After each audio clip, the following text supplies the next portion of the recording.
Nanawagan si House Minority Leader Marcelino Nonoy Libanan sa DOE at DOJ na gamitin ang kanilang kapangyarihan para bosisiin ang mga unjustified o hindi makatwirang pagtaas ng presyon ng petrolyo. Narito ang detalye. Kailangan maging mapagmatyag at imbestigahan ng pamahalaan ang posibleng overpricing ng mga oil companies. Ito ang naging pahayag ni House Minority Leader Marcelino Nonoy Libanan sa gitna ng idineklarang National Energy Emergency. Ayon sa mambabatas, bagamat peak na ang presyo ng langis sa pandaigdigang merkado noong Marso na umabot sa $120 per barrel, bumaba na ito sa $90 per barrel ngayong Abril.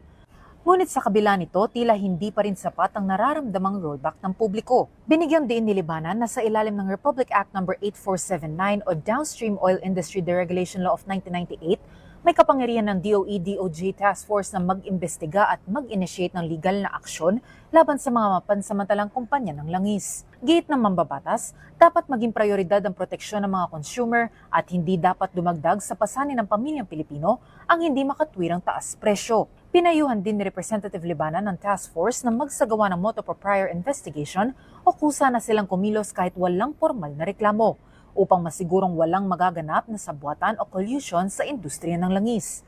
Ayon sa batas, may 30 araw lang ang nasabing task force para aksyonan ng anumang ulat ng maanumalyang taas presyo. Dahil dito, inaasahan ang mas mabilis na aksyon ng gobyerno upang masiguro na bawat sentimong ibinababa sa world market ay mararamdaman ng mga Pilipino. Para sa totoong balita sa Bagong Pilipinas, Sofia Potenciano, Congress News.